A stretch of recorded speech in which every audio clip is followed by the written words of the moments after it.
છો મજામાં? જય Shri Krishna. So today I am here with the new lecture of chapter number 2 electric potential and capacitance. So आज हम दो टॉपिक पढ़ने वाले हैं, equi potential surface and potential energy. तो पहले हम पढ़ेंगे इक्वी पोटेंशियल सरफेस. इसके रिलेटेड हम आगे भी बात कर चुके हैं जब हमने फाइंड किया था electric potential due to an electric dipole. वहां पे हमने एक्सिस और इक्वेटोरियल पे पोटेंशियल फाइंड किया था. तो आपको पता होगा कि इक्वेटोरियल पॉइंट पे पोटेंशियल की वैल्यू 0 आई थी, क्योंकि जैसे कि हमने पढ़ा था कि कोई अगर पॉइंट इक्वल डिस्टेंस पे हो दोनों चार्ज के रिलेटेड, तो वहां पे पोटेंशियल 0 हो जाएगा. और ऐसा कोई भी सरफेस डिसाइड किया जाए जहां पे all the point that potential value of the potential is 0, that is known as equipotential surface. तो आज के लेक्चर में हम ये भी पढ़ने वाले हैं कि इक्विपोटेंशियल सरफेस में इलेक्ट्रिक फील्ड लाइन वो लेंथ के परपेंडिकुलर होती है, वो एक फाइंड करेंगे. फिर डाइपोल की वजह से इक्विपोटेंशियल सरफेस कैसा होता है वो ड्रॉ करेंगे. फिर दोनों चार्ज सेम साइन के हो, मींस पॉजिटिव हो और नेगेटिव हो, तब इक्विपोटेंशियल सरफेस कैसे ड्रॉ कर सकते हैं. Then after work done in a equipotential surface is 0, वो भी डिराइव करेंगे और उसकी थोड़ी कैरेक्टरिस्टिक के बारे में भी बात करेंगे. So let's start equipotential surface. Our first topic is equipotential surface. तो पहले तो डेफिनेशन देखे. Equipotential surface at a surface at every point of the electric potential is always 0.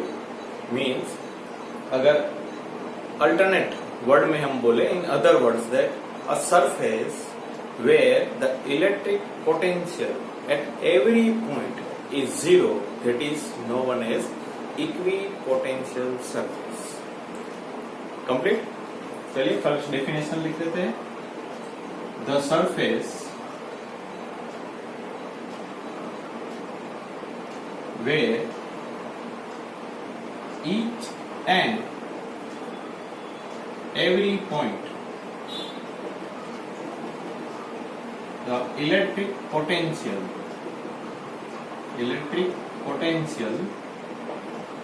is same. It is called equipotential surface. जैसे कि अगर हम कोई point charge की बात करें तो आपको पता होगा पॉइंट चार्ज के रिलेटेड पोटेंशियल, अगर कोई point charge P point R distance पे तो पोटेंशियल हम फाइंड के K/Q/R, so V proportional to 1/R. तो from this equation if we consider that potential is constant if the radius और the distance is constant. तो अगर हम distance constant ले लेते हैं तो पोटेंशियल भी कांस्टेंट हो जाएगा. जैसे कि हम कोई पॉजिटिव चार्ज ले लें तो उसकी इलेक्ट्रिक फील्ड लाइन कैसी होगी? Radially outward direction. अगर हमने नेगेटिव चार्ज लिया होता तो उसकी इलेक्ट्रिक फील्ड लाइन कैसी होगी? रेडियली इनवर्ड डायरेक्शन में. तो अगर ऐसे इलेक्ट्रिक फील्ड लाइन में अगर हम कोई भी सरफेस कंसीडर करें जिसकी यहां सेंटर से रेडियस कैसी होगी? Constant.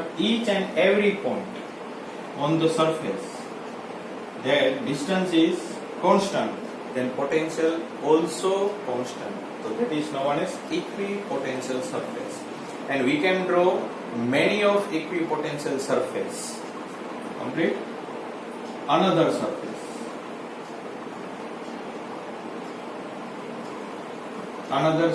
that all are equipotential surface.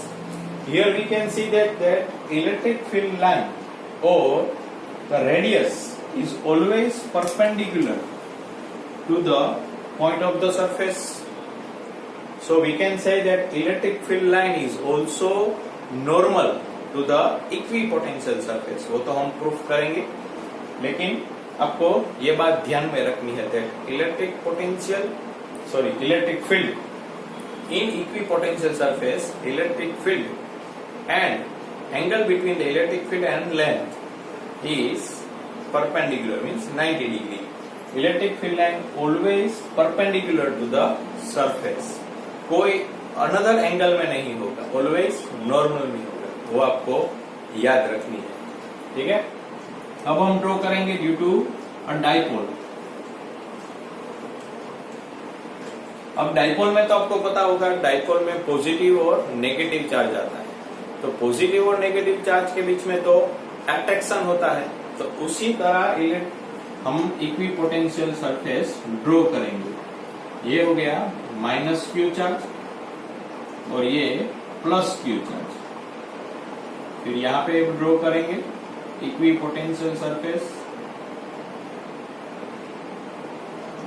इसमें एट्रैक्शन होता है, तो क्या होगा, ये जो सरफेस है वो पूरी एक दूसरे के क्लोज आती जाएगी और उस तरफ प्लेस होती जाएगी, जैसे कि इस तरह।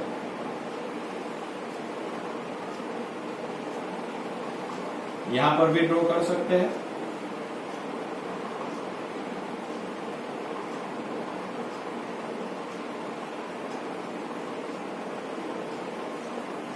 That is the example of equipotential surface due to an electric dipole. इसमें नेगेटिव और पॉजिटिव चार्ज के बीच में तो अट्रैक्शन होगा, तो क्या होगी, इसकी जो लाइन है वो अट्रैक्शन करेगी और यहाँ पे गैप हो जाएगा क्योंकि यहाँ पे क्लोज होती जाएगी इस तरह। अब हम ड्रॉ करेंगे due to opposite same sign of charge, means दोनों पॉजिटिव हो सकते हैं या नेगेटिव।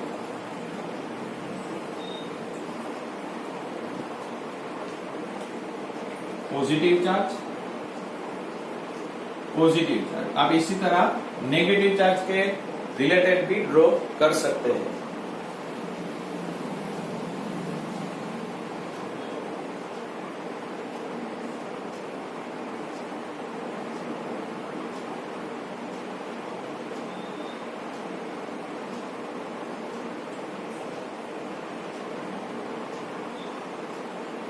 इसमें क्या होगा, दोनों चार्ज में रिपल से होगा, तो दोनों चार्ज एक दूसरे के दूर जाना चाहेंगे। अगर नेगेटिव चार्ज होगा तो भी दूर जाना चाहेंगे।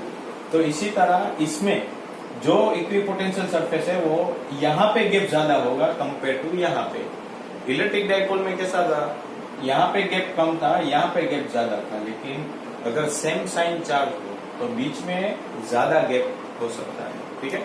तो ये था due to same sign of charge. अगर यूनिफॉर्म इलेक्ट्रिक फील्ड की बात करें, यूनिफॉर्म इलेक्ट्रिक फील्ड की तो डेफिनेशन आपको पता है, that electric field line which are parallel and equidistance, that is equipotent uniform electric field. अगर यहां पे हम कोई सरफेस कंसीडर करें,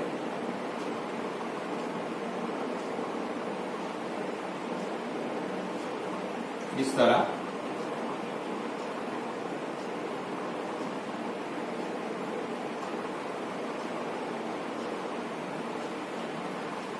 तो हर जगह पे इलेक्ट्रिक फील्ड लाइन कैसी होगी, नॉर्मल टू द सरफेस। और बच्चों अभी ये भूल जाए इक्विपोटेंशियल सरफेस। अगर आपसे पूछा जाए कि पोटेंशियल यहाँ पे ज्यादा होगा या पोटेंशियल यहाँ पे, अगर A B C D, so where is the potential is high, तो अभी हम पढ़ चुके थे that potential is decrease in the direction of electric field, means यहाँ पे पोटेंशियल कम होगा, यहाँ पे पोटेंशियल ज्यादा होगा। ये भी आपको याद रखना है। अब आप प्रूफ करेंगे that why electric field line is normal to the surface. और दूसरा, work done in equipotential surface is zero. ये दोनों हम प्रूफ करेंगे। जैसे कि अगर कोई सरफेस हम कंसीडर करें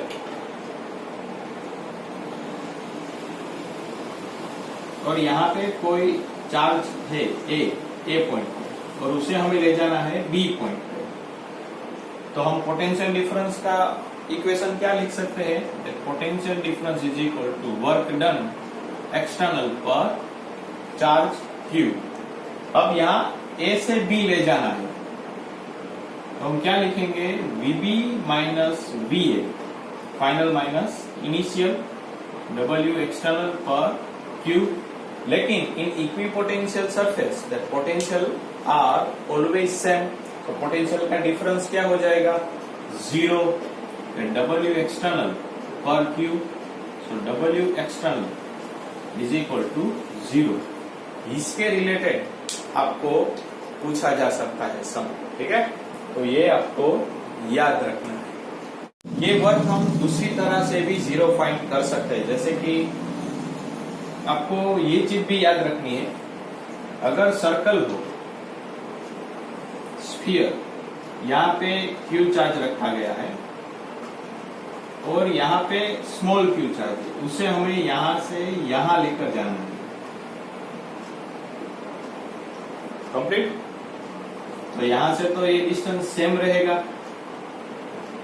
अब ये पॉजिटिव चार्ज है तो फोर्स किस डायरेक्शन में लगेगा, इस डायरेक्शन में F is equal to QE, क्योंकि पॉजिटिव चार्ज है।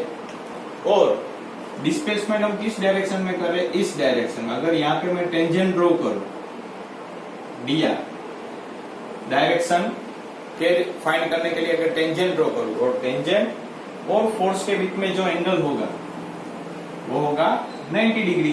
सो W work is equal to force into displacement, so force dr cos 90 और cos 90 की वैल्यू होती है 0, तो वर्क कैसा हो जाता है, 0, कंप्लीट। इसके रिलेटेड सम भी आपको पूछे जा सकते हैं, जैसे कि एक सम है,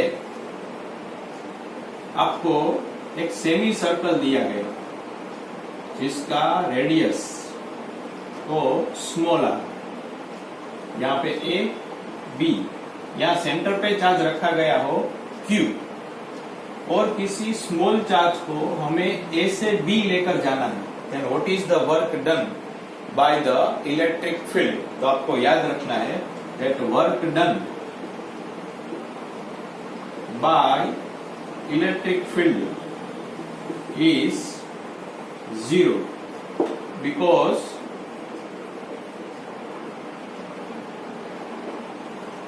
it is equipotential surface, complete. और इक्विपोटेंशियल सरफेस में आपको याद रखना है पोटेंशियल ऑलवेज कांस्टेंट, डिफरेंस और चेंज इन पोटेंशियल इज 0 और वर्क इज ऑल्सो 0, कंप्लीट। इस तरह से आपको याद रखना है। अब इक्विपोटेंशियल सरफेस कैसे कैसे हो सकते हैं वो भी देख ले। अगर पॉइंट चार्ज हो तो इक्विपोटेंशियल सरफेस स्फीयर या सर्कल के फॉर्म में हो सकते हैं, कंप्लीट। अगर लीनियर चार्ज हो,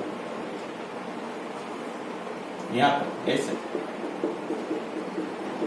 तो यहाँ पे पोटेंशियल कैसे हम फाइंड किया था, सिलेंडर कंसीडर करके, ऐसे कितने भी सिलेंडर हम ड्रॉ कर सकते हैं,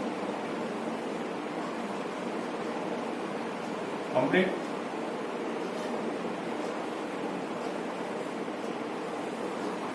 तो अगर पॉइंट चार्ज हो तो इक्विपोटेंशियल सरफेस स्फीयर के फॉर्म में, अगर लीनियर चार्ज दिया गया हो तो इक्विपोटेंशियल सिलेंडर के फॉर्म में भी हो सकता है। क्योंकि ये पॉजिटिव चार्ज है तो electric field line radially outward direction, तो यहाँ पर भी नॉर्मल हो जाएगा, और यहाँ पे electric field line radially outward direction, तो यहाँ पर भी ईच एंड एवरी पॉइंट क्या हो जाएगा, परपेंडिकुलर। तो ये आपको याद रखना है।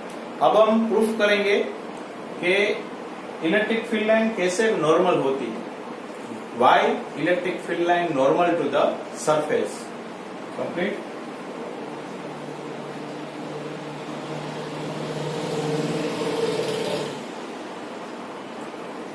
अगर जैसे कि मैं बात की, अगर इलेक्ट्रिक फील्ड लाइन और लेंथ के बीच में डॉट प्रोडक्ट है, डॉट प्रोडक्ट में आता है कॉस, तो अगर नॉर्मल होगा तो ही उसकी वैल्यू 0 पे होगी, ओके। लेकिन अगर नॉर्मल नहीं होगा तो वर्क हमें करना पड़ेगा, और वर्क तो कैलकुलेट हम 0 कर चुके हैं, तो कैसे करेंगे? जैसे कि पोटेंशियल कैसे फाइंड किया था हमने, W external, sorry, potential is equal to minus E dot dr, और इक्वी पोटेंशियल सरफेस में पोटेंशियल डिफरेंस की वैल्यू क्या हो जाती है? 0। और अगर हम स्मॉल डिस्प्लेसमेंट करें तो इंटीग्रेशन की कोई जरूरत नहीं है, E dot dr, dot product remove करेंगे, E dr cos थीटा। अब इलेक्ट्रिक फील्ड की लाइन, इलेक्ट्रिक फील्ड की वैल्यू तो 0 नहीं है, ना ही डिस्प्लेसमेंट 0 है, क्योंकि हम तो डिस्प्लेसमेंट कर रहे हैं। तो किसकी वैल्यू 0 हो सकती है? cos थीटा की। और cos थीटा की वैल्यू हम 0 ले लो तो cos थीटा 0 कब होगा? 90 डिग्री में। तब ये प्रूफ हो गया, electric field line is always perpendicular to the surface और always perpendicular to the length. Complete. इस तरह से पूरी थियरी है इक्वी पोटेंशियल सरफेस के लिए। अब हम इसकी कैरेक्टरिस्टिक देखेंगे। इसकी 4 कैरेक्टरिस्टिक है।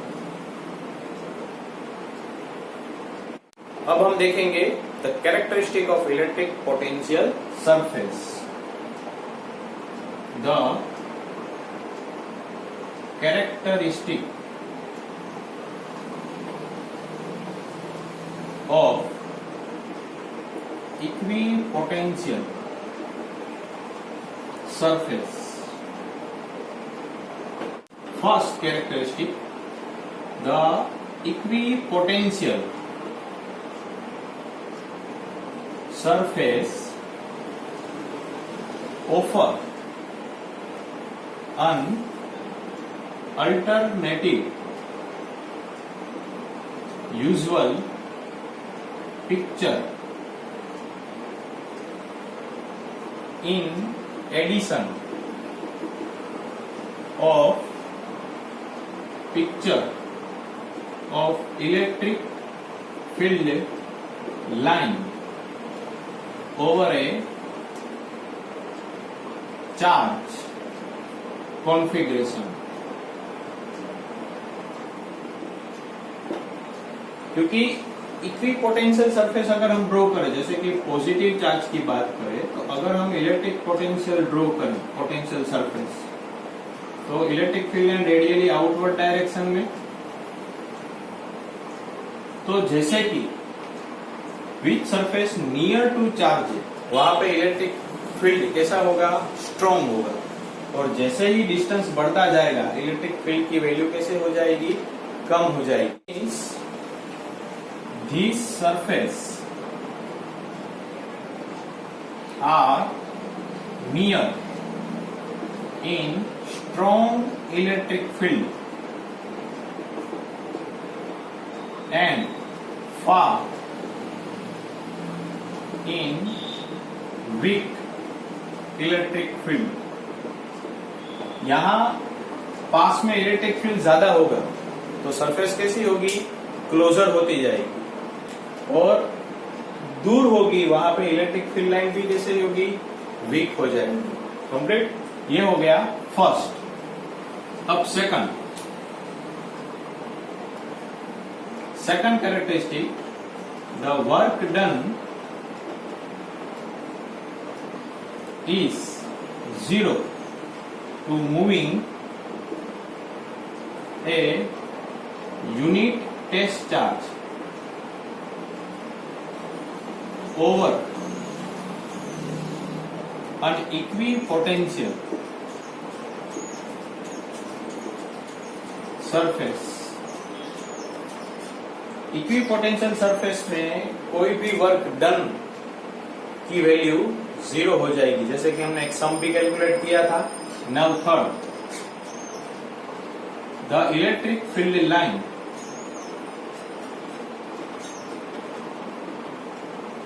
are always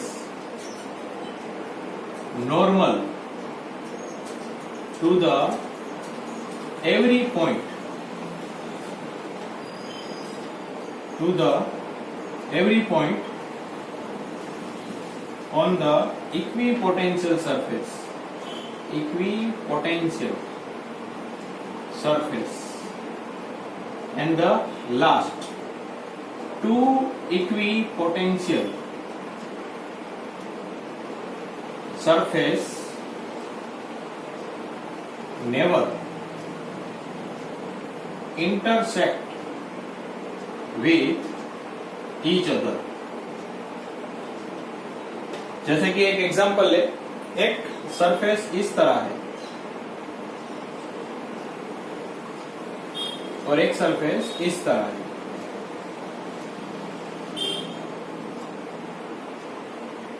अब यहां पॉइंट की बात करें तो इलेक्ट्रिक फील्ड कैसी होगी? Normal, so in this direction. और इसकी बात करें, ये जो पहली इलेक्ट्रिक फील्ड की बात कैसी है? सरफेस इस तरह है, तो इलेक्ट्रिक फील्ड लाइन कैसी होगी? नॉर्मल.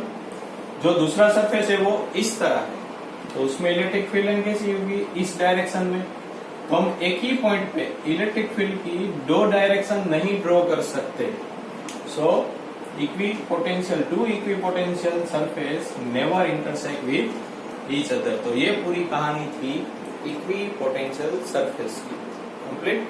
अब हम देखेंगे पोटेंशियल एनर्जी.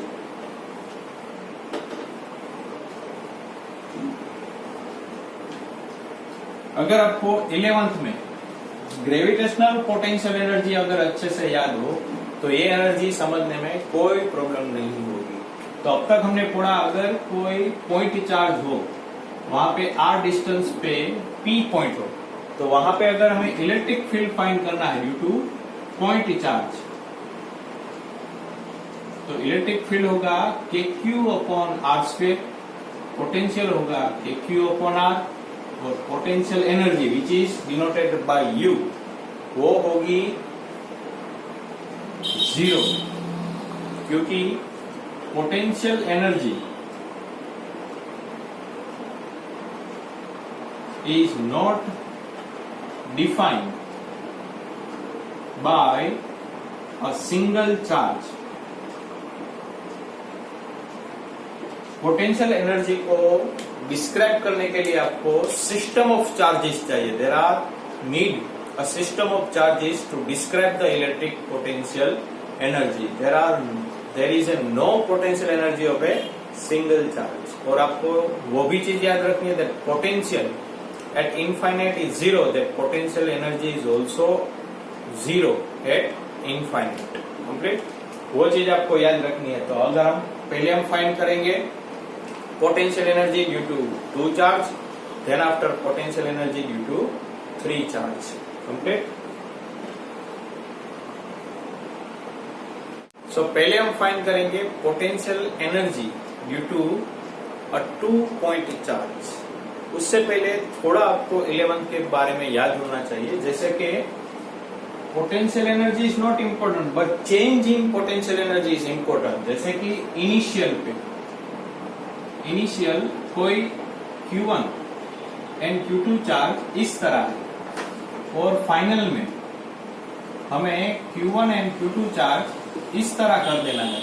तो हमें उसकी इस कॉन्फ़िगरेशन की पोटेंशियल एनर्जी अगर फाइंड करनी है तो हम इस तरह कर सकते हैं, U final minus U initial is equal to minus W work by conservative force. Conservative force means यहाँ पे क्या है? इलेक्ट्रिक फोर्स, या plus W due to the external work, external in against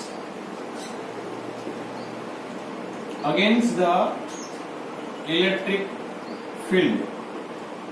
अब आप बोलोगे सर प्लस और minus दोनों किस तरह? तो हम 11th में वर्क एनर्जी थ्योरम पढ़ चुके हैं. क्योंकि हम एक्सटर्नल वर्क करेंगे तो हमें क्या ध्यान रखना है? उसकी change in kinetic energy 0 without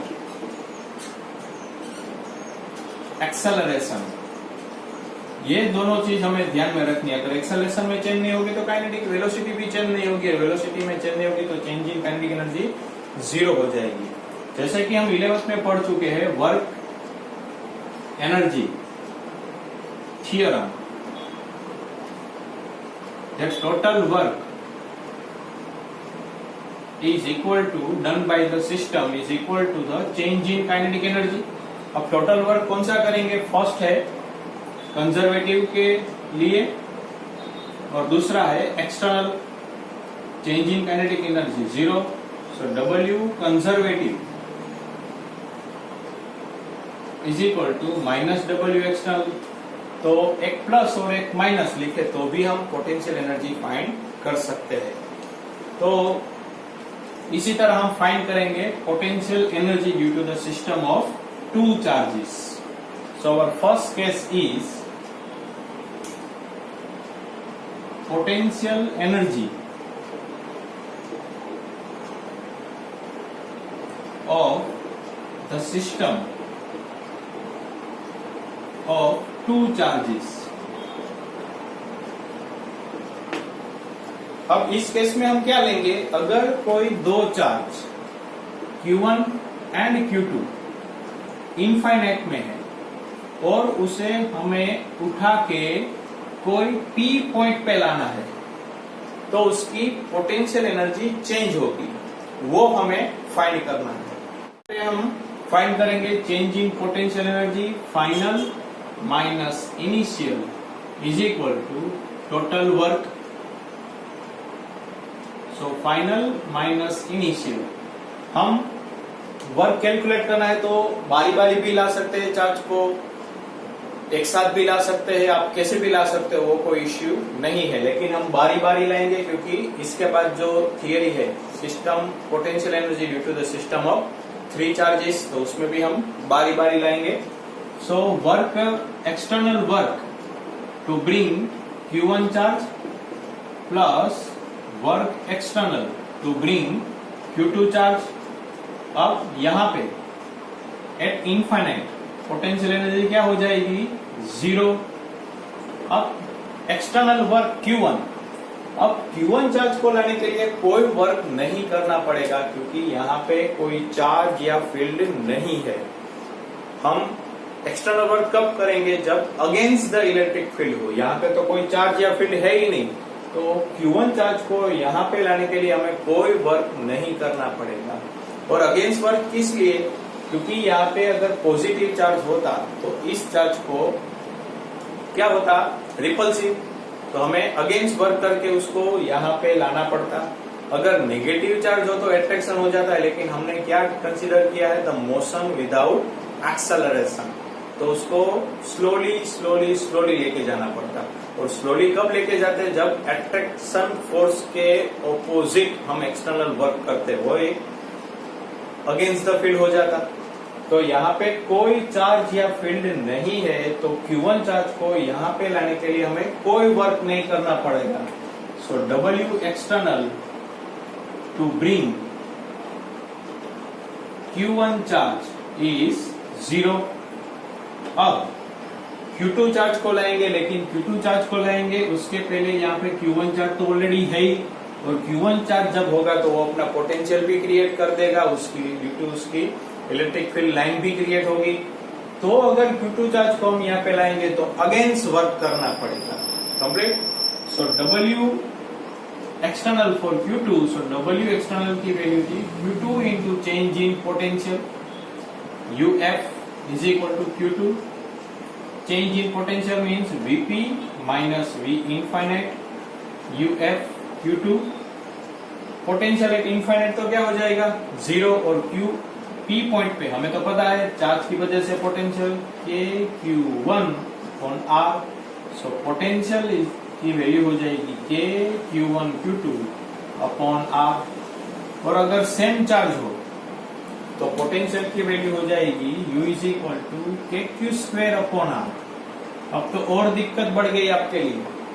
जो चार इक्वेशन आपको याद रखने हैं वो है force KQ square upon R square, फिर electric field KQ upon R square, फिर पोटेंशियल KQ अपॉन R, और फिर potential energy KQ square upon R। So ध्यान रखिएगा कहीं पे भूल ना हो जाए। ये छोटी सी भूल आपको बहुत बड़े मार्किंग से पीछे ला सकती है, ठीक है, ये आपको याद रखना है। सो पोटेंशियल ड्यू टू, ये था system of two charges, complete. अगर 3 या ज्यादा चार्जेस हो तो भी हम फाइंड कर सकते हैं, वो भी हम करेंगे, कंप्लीट। ये पूरा नोट कर लिया। Now potential due to, potential energy due to system of 3। अब हम फाइंड करेंगे potential energy due to the system of 3 charges. The question is the potential energy due to a system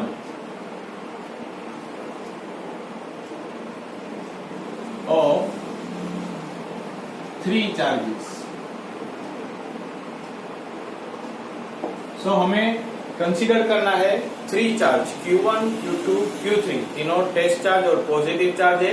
वो तीनों एक दूसरे से इनफाइनाइट डिस्टेंस पे है, तो एक दूसरे की फील्ड उस पे इफेक्ट नहीं करेगी। तो हमें कंसीडर करना है that Q1, Q2 and Q3 charge all are separated at a distance infinite from each other. So हम तीनों को चार्ज को बारी बारी एक कॉन्फ़िगरेशन में लाएंगे, जैसे कि A, B और C यहाँ पे हमें लाना है, कंप्लीट। सो फर्स्ट हम Q1 चार्ज को लाएंगे A पॉइंट पे। तो जैसे कि मैंने बताया वहां पे कोई फील्ड ही नहीं था, वहां पे कोई चार्ज ही नहीं था, तो एक्सटर्नल वर्क हमें नहीं करना पड़ेगा। सो W1 इज इक्वल टू 0। कहाँ लेके आ रहे हैं हम उसको? ओरिजिन से R1 डिस्टेंस पे, कंप्लीट। अब जैसे ही Q1 चार्ज A पॉइंट पे आ जाएगा तब वो अपना पोटेंशियल क्रिएट करने लगेगा। उसके रिलेटेड पोटेंशियल कहां पे क्रिएट होगा? B पॉइंट पे, ड्यू टू चार्ज Q1। अब हम क्या करेंगे? Q2 चार्ज को B में लाना है और उन दोनों के बीच का डिस्टेंस हो जाएगा R12। अब जैसे ही हम Q2 चार्ज को लाएंगे तो वहां पे B पॉइंट पे पोटेंशियल क्रिएट हो जाएगा due to Q1 charge. So potential at B due to KQ1 upon R12, where R12 is equal to R1 minus R2। अब ये पोटेंशियल के रिलेटेड जब हम Q2 चार्ज को लाएंगे तब वर्क डन होगा। सो W2 is equal to Q2 VB, so KQ1 Q2 upon R12, equation number 1। अब इक्वेशन नंबर 2। अब Q1 और Q2 चार्ज की वजह से C पॉइंट पे पोटेंशियल क्रिएट होगा। ये डिस्टेंस हो जाएगा R23 और ये डिस्टेंस हो जाएगा R13। ये डिस्टेंस R2 और ये distance R3। So C point पे पोटेंशियल क्रिएट होगा due to the charge Q1 and Q2। तो हम लिख सकते हैं potential at C due to KQ1 upon R13, C point पे 1 से 3, और KQ2 अपॉन R23। अब हम Q3 चार्ज को, ये Q1 हो गया, ये Q2, अब Q3 चार्ज को हम C पॉइंट पे लाएंगे तो हमें वर्क करना पड़ेगा और वर्क का इक्वेशन हो जाएगा W3 is equal to Q3 in the potential of VC। तो मल्टीप्लीकेशन कर देते हैं, W3 is equal to KQ1 Q3 upon R13 plus KQ2 Q3 upon R23, complete. So total work to bring a charge Q1, Q2, Q3, W is equal to W1 plus W2 plus W3. Now total work is converted into the potential energy U. Now put the value W1 0, W2 की value KQ1 Q2 upon R12, W3 की value KQ1 Q3 upon R13 plus K Q2 Q3 upon R23। इसी तरह हम कितने भी charge को ला सकते हैं from infinite to over present distance. तो अगर हम n चार्ज को लाए तो यही इक्वेशन हो जाएगा I is equal to 1 to n where j I less than j k qi qj upon r I j। जैसे कि मैं आपको बता दूं, अगर मैं I की वैल्यू 1 लूं तो j तो उससे बढ़ के ही लेना पड़ेगा, तो j की वैल्यू 2 हो जाएगी। k q1 q2 r12 हो गया ये। अब I की वैल्यू तो 1 ली है तो j की वैल्यू 2 तो हो गई, अब क्या होगी 3। सो k q1 q3 upon r13 complete. अब 1 की बात हो गई, 2 लेंगे तो 2 से बढ़ के क्या होगा 3, k q2 q3 r23 complete. इस तरह हम पोटेंशियल एनर्जी फाइंड कर सकते हैं due to the system of 3 charges complete. Take sums, यहाँ पे सम कैलकुलेट करते हैं। जैसे कि दो charge 5 microcoulomb and 10 microcoulomb, they are 1 metre apart. हमें उन दोनों चार्ज के बीच का डिस्टेंस 0.5 कर देना है। तो कितना वर्क करना पड़ेगा? How much work to be done to bring a two charge 5 microcoulomb and 10 microcoulomb, that is 1 meter apart, to bring them 0.5 meter apart. Then total work is equal to change in potential energy U2 minus U1। अब हमें W find है, K Q1 Q2 upon R2, K Q1 Q2 upon R1। यहाँ से K Q1 Q2 common, 1 upon R2 minus 1 upon R1। चलिए value put करते हैं। W K की value 9 into 10⁹, Q1 की वैल्यू है 5 10⁻⁻6 इंटू Q2 की वैल्यू है 10 इंटू 10⁻⁻6, R2 की वैल्यू है 0.5 माइनस 1 अपॉन 1, R1 की वैल्यू है 1। So W is equal to 9 into 5 into 10 into 10⁻12 और 10⁹9 कंप्लीट। ये 9 और 6 और 6 12।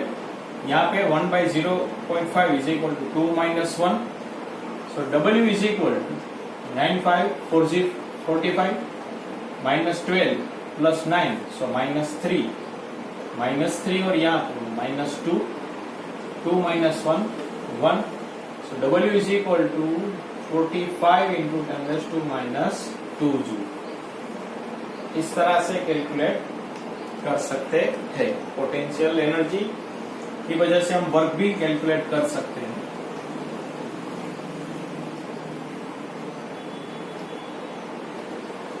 देखते हैं, अगर 3 चार्ज कोई इक्विलेटरल ट्रायंगुलर पर दिए गए Q Q Q और बीच के डिस्टेंस है 2a 2a 2a, that is the system 1।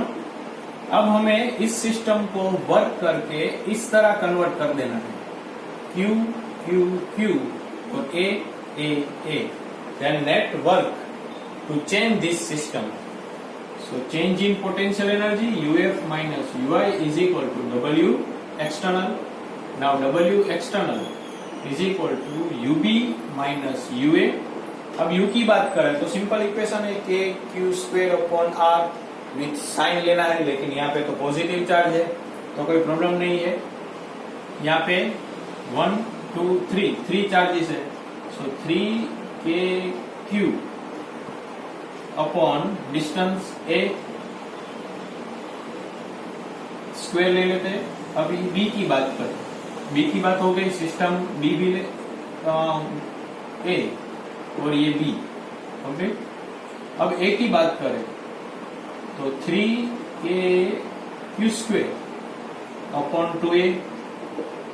अब यहाँ पे LCM हो जाएगा 2A, सो 2 3 जा 6, 6 minus 3 3KQ square, that is total work to change the configuration complete. So बच्चों आज का लेक्चर इतना ही रखते हैं। पढ़ते रहिए, हंसते रहिए, अपने परिवार का ख्याल रखिए। जय श्री कृष्ण।